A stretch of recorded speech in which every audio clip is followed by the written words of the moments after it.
What did they say, sorry? That this is like any other building. I asked, is it a special building because it's multi-faith housing society? It says no, like any other building, just that some tenants, they need special attention, so they provide special attention and assistance to some tenants who require. But they didn't tell me anything else. Yeah. Because the application form was, that's why I asked. It was different than other application forms. It was, can you climb the stairs? Can you go grocery shopping by yourself? And I asked, why are these questions? I mean, when I apply for other buildings, they do not ask me, about grocery shopping and cleaning my apartment by myself and, climbing 2 flights of, I don't know, whatever questions. It did seem odd to me too. And they said because some tenants require special attention and they provide that attention to them, and they just want to find out if I'm one of them. And I said no. Well, they have all these right here. So what happened is this: I moved into the building about 3.5, 4 years ago, and I thought this was a regular building. Right. And then one day I was sitting right here, and I was eating popcorn. Yes. And okay, I'll admit it's against the rules to be eaten near the computer, and I broke the rule. But my complaint is, or my problem is that Kim Hinton comes out of nowhere, starts screaming at me excessively about how I'm breaking the rule, eating popcorn near the computer. And so it's like, yeah, you could tell. So anyway, so once after that, I was like, oh my God, she was kind of excessive. Yeah, I broke the rule, but you were excessive the way you enforced the rule. And then, and my mom agreed. The agency, the referring agency who referred me to the building, didn't agree with my mom and I. So I was like, who is this lady? So I Googled up Kim Hinton Toronto, and then I found I found this site, and then I started doing more research, and then I found this site right here. And they're posting tenant stories. This is a former tenant right here. Mm-hmm. And then this is another former tenant. This is another former tenant. So it just doesn't make sense. I really feel like we were lied to. Mm-hmm, I know. You feel that way too, eh? I feel that way too, yeah. Yeah. And then you got this one right here. Why should charities have access to capital? Anyways, this is a little documentary that they made, and this is the landlord. Mm-hmm. And his office is over there. Mm-hmm. And then there's this right here. But the biggest problem that I have is all of this. I thought this was a regular building, just cheap rent. Exactly, that's what I thought. I remember that I was. I feel like I was like we're being exploited a little, and I don't talk to too many people because I know how it is to have mental health issues and to kind of be distracted, like, you know what I mean? Mm-hmm. But I think what happens too is, like, when you first move into this building, for everyone all across the board, I think what happens is it's all across the board when people first move into this building, for the first 6 months or maybe even a good 2 years, you don't Google up where you live, so you don't see all these sites, and the building doesn't tell you, and the agency that refers you to the building doesn't tell you. And so if nobody tells you and you don't Google up where you live, you won't find these sites. You know what I mean? And so, but I did, because I Googled Kim Hinton. And then I guess my first concern is there's this woman named Michaela, and I would consider her maybe not a friend, but someone who, anyways, yeah, we hung out, and I guess I would consider her a friend, even if she doesn't live here anymore, and before she left, she didn't want to talk with me. There was a time where we were doing things that friends would do. So anyway, so the point is, before she left, she always told me that she didn't like this place, and that Kim would ignore her complaints and bully her. So, and then the problem is you have Michaela telling me this, that, oh, she doesn't like it, she's moving out, Kim bullies her. You have Michaela saying this, but then Michaela's story is right here, saying that she loves it here. So it kind of gives me this feeling like they coerced Michaela into signing a consent form, giving them permission to do this. Yeah. Because and the reason why I think this is because one, I know a lot about. Well, anyway, so the reason why I believe this, like, I don't know. The way I found out about all this too, another way was one morning I woke up. Left my room. I'm waiting for the elevator, and I'm just kind of like staring at that bulletin board, and I see a poster that says, "Hey, St. Clare's tenants, we're updating our website, and we want to put people's pictures of photos on our website instead of just the building." And I thought, why? You want to put people's pictures instead of just like the building? You can't do that because I'm comparing it to like when you go on viewit.ca. Do you know about viewit.ca? When you go on viewit.ca and you're looking for an apartment and it's a regular building, because that's all you find. That's all I could find is regular apartments, a one bedroom or a bachelor. But when you're looking for a one bedroom apartment or a bachelor apartment, yeah, you don't. You only see the building and the conditions and the tenancy. You don't see. Oh, there was a guy named Mark and then a guy named John and a woman named Brenda and you don't see all of their stories. No. And this is personal identifying information right here. It says right here. I originally came here from a shelter, which was considerably hard compared to a one-bedroom apartment I lived in for 20 years. And it talks about her disabilities. It says, in the last couple of years, I had experienced a severe accident, had trauma, was diagnosed with post-traumatic stress. Those are personal details. I wouldn't be writing that and putting that on website. No. And then, so the problem is I leave my apartment. Right. And I notice this poster, so I rip it off, and I give it to my referring agency. Right. So I rip it off, and I tell my referring agency about my concern, and they roll their eyes and they say, "Oh, well, we got their consent." Okay, you got their consent, but what about mine? You should have told me this building was like this before I moved in. Yeah, I didn't know that. To be honest with you, I didn't know that. They told me this is a regular building.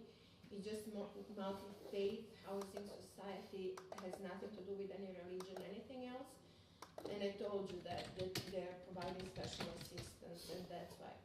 But other than that, Well, I'm working with this agency, so if this ever bothers you in the future, I could put. One sec. I'm working with Center for Equality, Rights, and Accommodation. And they're a non-profit organization fighting discrimination in housing and promoting social and economic rights.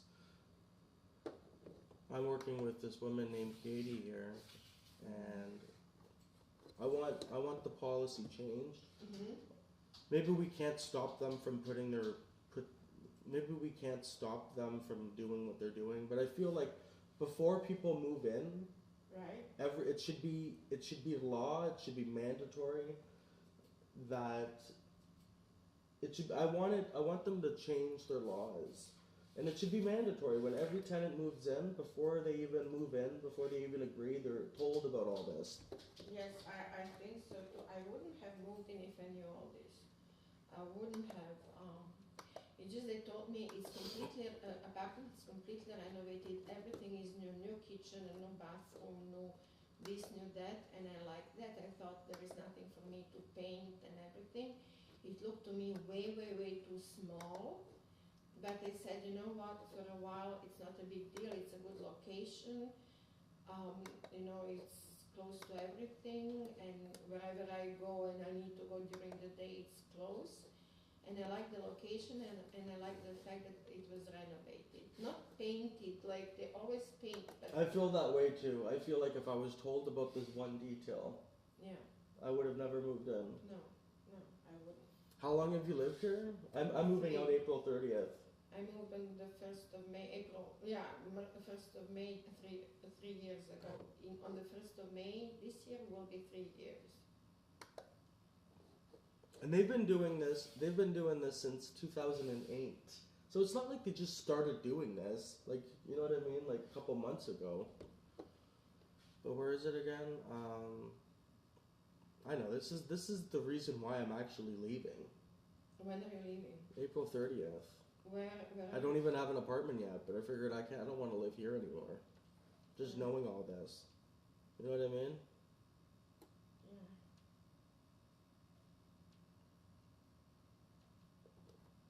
Yeah. If you want me to put Katie's information in your mailbox, I can do that. From your agency? The Katie from your agency? No, Katie. So Katie is an independent agency. She's not They're not the agency that referred me to the building. Okay, so I don't know. I'm trying to get us to. I'm trying to get.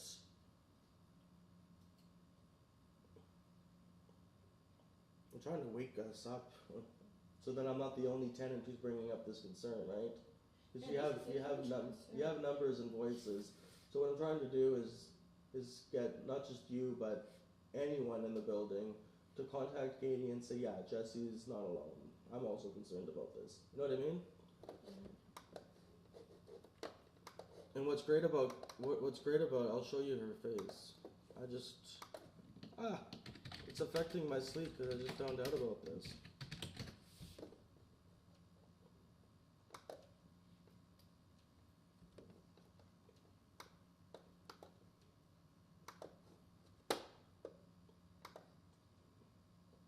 So this woman right here. yes. She's not the person, and this is not the agency that referred me to the building. This is an independent, so I think that's a good thing. So I contacted this lady, and she's an independent person, and I'm trying to get them to change their policy where you find out about this before you even move in. Find out about this, and you need your privacy. I don't want people. I read Christmas cards and I put my returning address, and people can Google all that. Exactly, that's my concern. So that's my other argument. I'm really glad that you brought that up, actually, because I see this poster and I'm like, what? You guys are posting tenant stories on your website? And then the referring agency in the referring agency in the building, they say, well, we got the tenant's consent. Okay, but consent means more than just saying yes. You can coerce people into signing consent forms. Yes. And then my other concern is sure, you got their consent, but what about mine? Because I figured, I give my friend or an employer my address, and then let's say they want to Google up my address just to see if they have the right postal code. It could be that simple. Yeah. Someone wants to send me a package, but they want to know if they have the right postal code. So they Google up where I live, Google up 138 Paris, and then they see the site, and it's like, wow, you got problems. But meanwhile, all of us. not as bad as it may appear to be. Yes, exactly. I know. I just didn't know all that before I moved. I'm telling you, they reassured me it's just the thing building because of that application form that was so weird. They reassured me, no. We asked those questions to everybody, but just no. And so they really lied to you when they said no, eh? Yeah, it's just a regular building. Everything is just any other building in the city, except for that one key rule that I didn't like because sometimes I'm not feeling well and a friend of mine wants to come visit. I do not have the I didn't like that. Do not have the intercom to let them in the building. Yeah. I have to go downstairs to let them in my pajamas, so I get dressed and everything. So that's one thing. And then they want to leave. I have to walk them downstairs again. And sometimes they really. I'm not having friends anymore because of these issues. I don't want them. It's true. Like you can't even bring like a partner here. Yeah. Like it would like. If you wanted to bring a partner here, you have to accept the fact that everyone will see your partner coming in or going out, or there's just that stigma that you don't live in a regular place, eh? Exactly, that bothers me a lot. How long did that start bothering you? Well, you know what? I googled this place maybe 6 months after I moved in. Like for the first 6 months, I had friends coming over, apartment warming gifts and everything. And then I saw that they were looking like, oh, this is the building where we live. And I thought it was because the apartment is too small and the bathroom is criminal. I do not have the sink in the bathroom to wash my hands. I have to wash my hands where I wash my dishes. And that like is not, that I saw before I moved in, but that started bothering me. And then I googled it, and they said, oh, this is the building with on the site, full bathroom, full kitchen, I don't know what else. And I said, this is not true, like a bathroom is chemical, really. And I just, come here, stay home, take a shower, watch TV, and then go where I need to go and try not to spend too much time at home. And I'm planning to move. I don't know just when I'm gonna move, but I don't want to stay here, really. It's not the rules that bother me. I can follow the rules, but that thing... The site, eh? It's the site. That's the deal breaker, eh? Yeah. That's the deal breaker. For me too. Because that's what happened. I leave my apartment and I see that, and that pissed me off. And you know what I did? As soon as I found out about this, I go to my referring agent. As soon as I find out about the posters and how they post tenant stores, as soon as I found out about all this, I went to my referring agency and they rolled their eyes and they were like, so we got the consent. I was like, yeah, but you didn't tell me that I lived in a building like this. You lied to me and you withheld the information. And I'm finding out 3.5 years later, And then and then after that I go to my private practice therapist and I speak to her and she agrees. Yeah, this is fucked up. She says walk into the manager's office, speak to the property manager, give them the benefit of the doubt, tell them how you feel. Maybe they don't realize how messed up this is.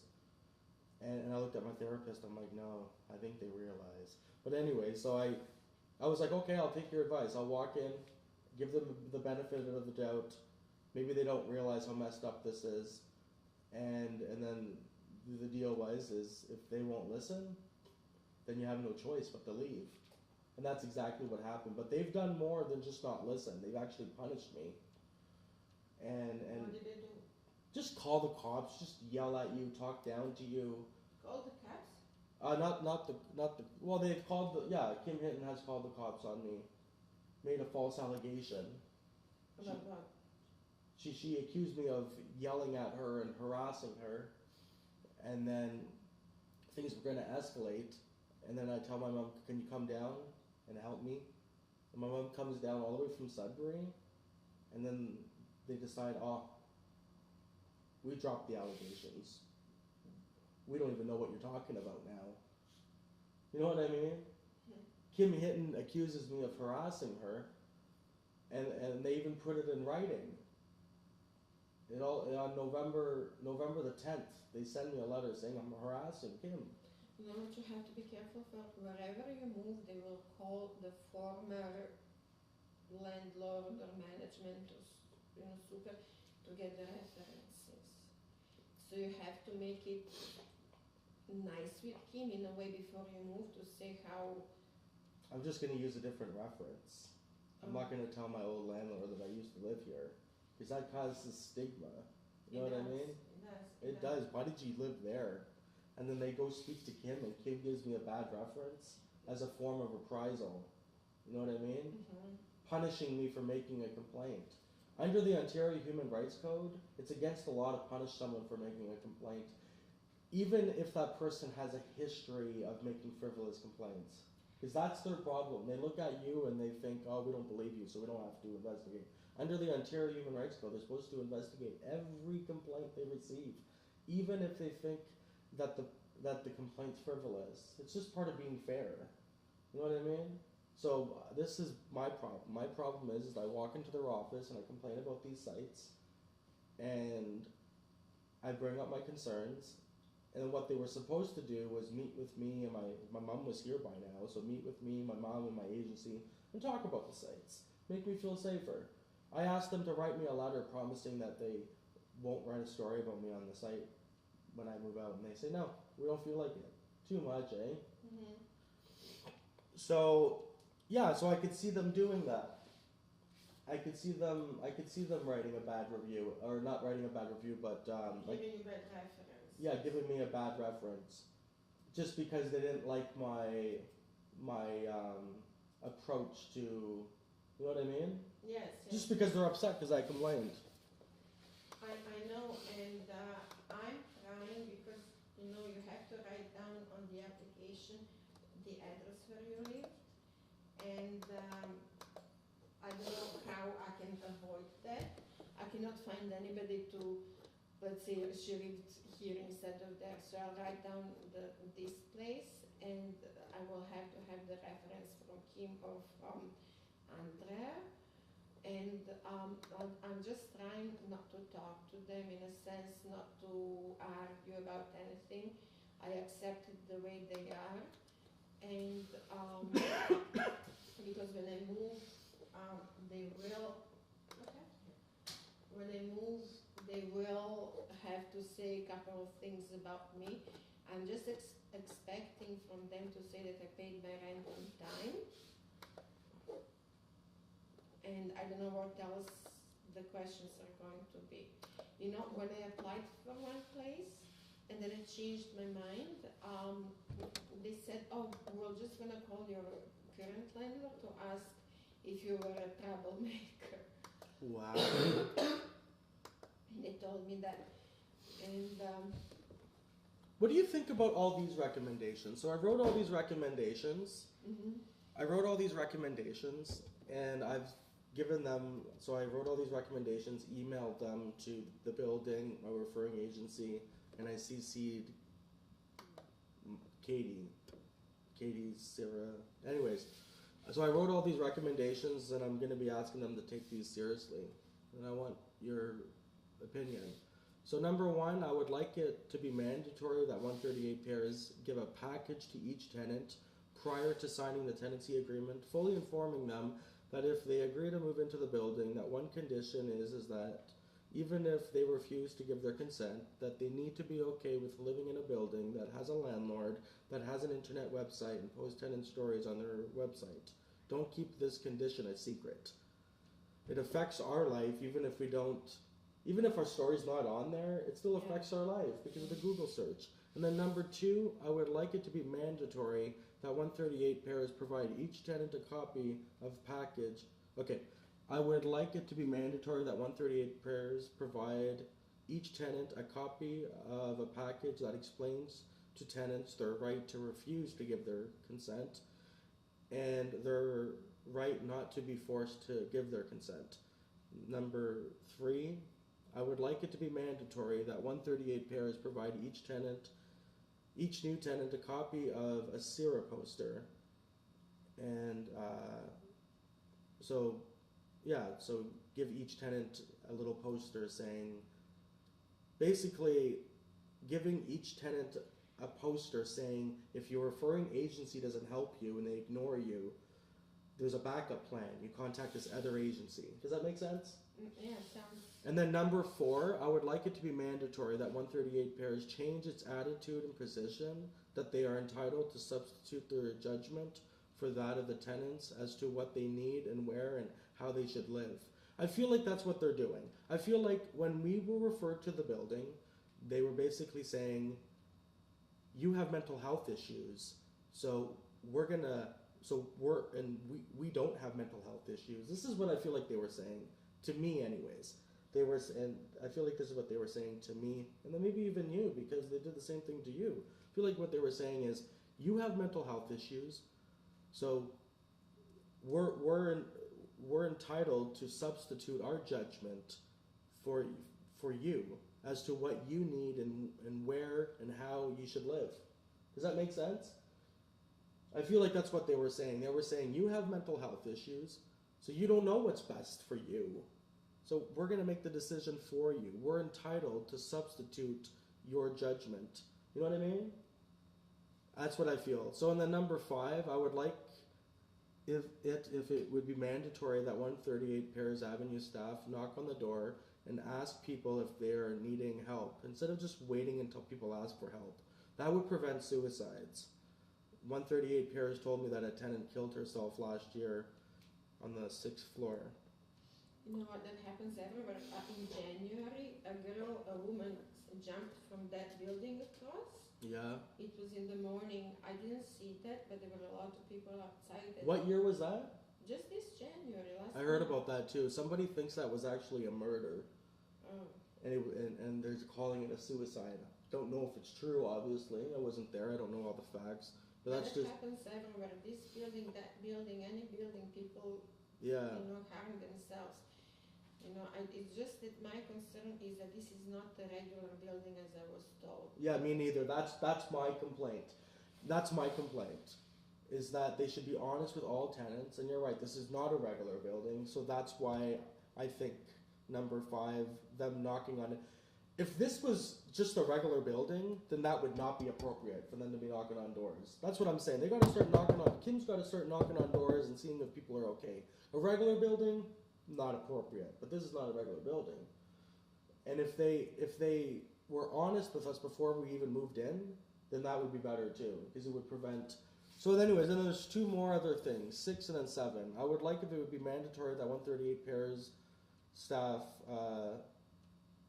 stop thinking there is nothing wrong with Kim Hinton punishing tenants for making complaints. And then number 7, I would like if the landlord rewrote the tenancy agreement. When you look at the tenancy agreement, there's no clause that mentions these sites. It should be a condition. Because if you look at the tenancy agreement, there's a clause that says if you lose your keys, it's going to cost you $25 to get this, $50 to get this. You know what I mean? So how come they could put when you look at the tenancy agreement, how come they could put a clause in when it comes to losing your keys, but they can't include a clause about the websites? And so I put right here, I would like it if the landlord rewrote the tenancy agreement and included a clause that clearly says that tenants must be okay with the fact that A, may be asked for their consent, and B, have the right to refuse to give their consent, and C, they agree not to complain that they living in a building like this because they were already informed that the building has a website and they post tenant stories including adding information such as photos and names. Too much, that we're even talking about this in a way. It feels like a scary movie, to be honest with you, because I woke up angry about this actually. I know.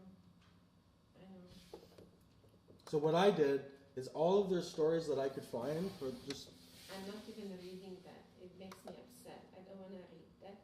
I know. I'm not going to read it. But what I did a couple days ago is I printed it and then I scanned it, so then you have them all right here. But anyways, I'm moving out, but I'm pursuing this as a non-tenant.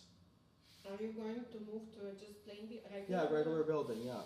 Or private landlord, like Yeah, a private basement? landlord. No, what I'm asking is, are you going to go into a house where there is 2-3 apartments and you go into a basement, first floor, second floor, or just the building, like the? I don't know, but I'm not going to move into a building like this. I'll tell you, I'll be Googling where I live before I even decide to move in now, I figured like the agency that referred me to the building, I'm 27 years old and I had a relationship with them ever since I was 18.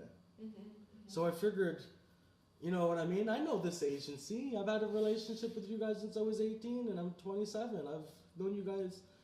I figured I could trust the agency is what I'm saying. I feel like they lied to me. But they would say, no, we didn't lie. We just didn't give you that piece of information you needed. Because you got to think about it. I feel like what they're saying is that we did not have the right to make an informed decision. Because in order to make an informed, think about it, in order to make an informed decision, you have to have all of the information of the situation. And when people come here and check out the room, you know, they're thinking to themselves, should I take it, should I not? You make a decision, and then you make a decision. Do I want to move in? Do I not? But you make a decision based off of the information that you have at the time. You know what I mean? Mm-hmm. You moved in because you were fucking tired, I'm assuming. Because that's what I think. I think most people move in here exhausted. So for the first, 6 months or 2 years, it's like a honeymoon period. Well, you know what? I didn't like it from the very beginning, but I thought that I was wrong, that I'm paying way too much attention to, what I see around, and only after I Googled it, I saw what's going on, because I saw people, sitting there in that application form, and I didn't, sitting in the hallways and everything, and I didn't see that in the buildings where I used to live before, and I just said I'm gonna be nice to everybody and ignore, but then I Googled it and I saw that this is a special building for. Seems like a section school. Like remember when you were in school and you had the regular classes? I'm talking about elementary school and maybe even high school. But let's say elementary school, you got the regular classes and then you have the special education classes. And they wouldn't call it special education class. They would call it like a section something school. Well, once you Google this place, it feels like on the internet. And on the internet, it makes the building look like a section kind of place, right? Do you know what I mean? Have you heard that when they talk about schools though? But special education classes? Yes. Yeah. Well, I was in special education class, and so they called that I remember them calling it a section, and then there was a number, section, I don't know what number it was. But it really, but when you live here, you're living, your day-to-day life, and you're living your normal life, and if you don't Google, you don't realize how the rest of the world perceives this building. Yes. That's really the issue, eh? Mm.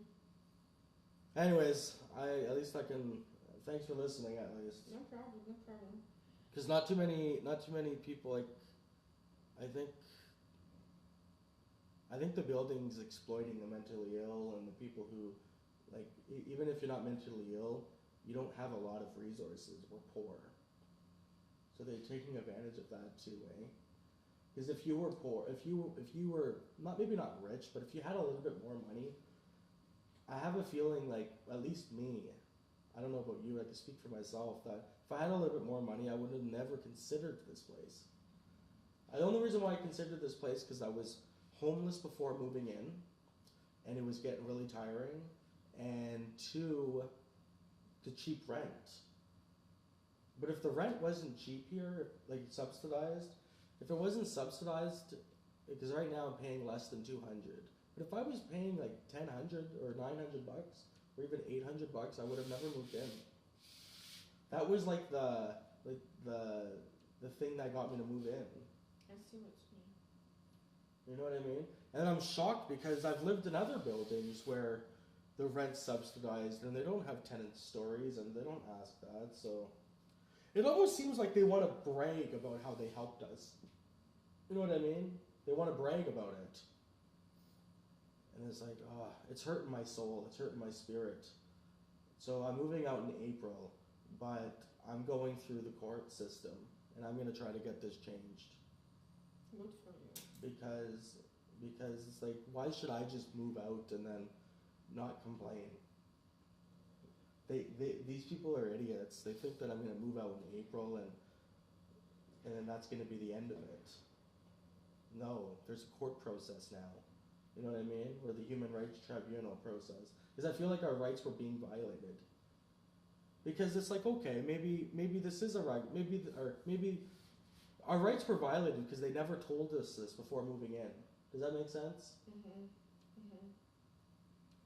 They should have just. Another thing, not that they never told us, but they reassured us, like, no plain building.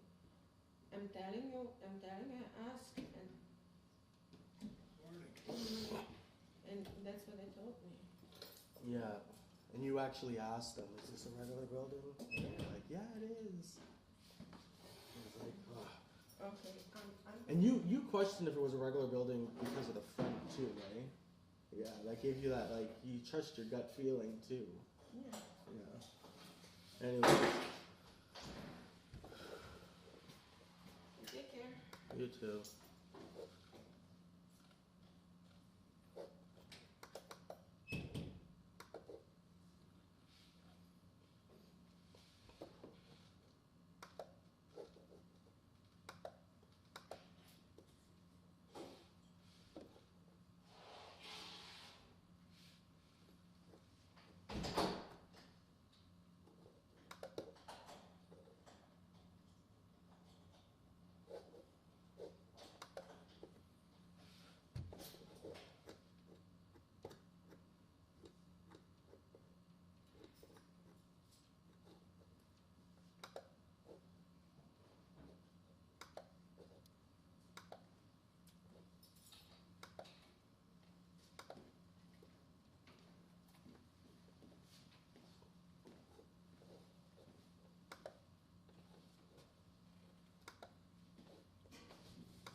Well, you heard it from another tenant.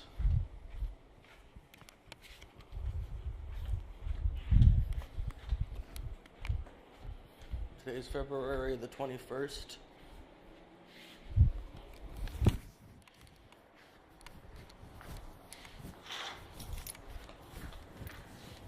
Today's February 21st, 2016.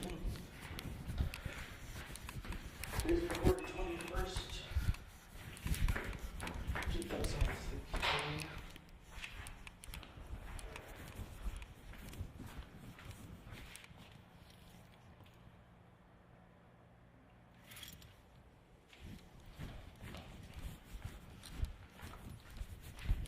And the time is 11 a.m.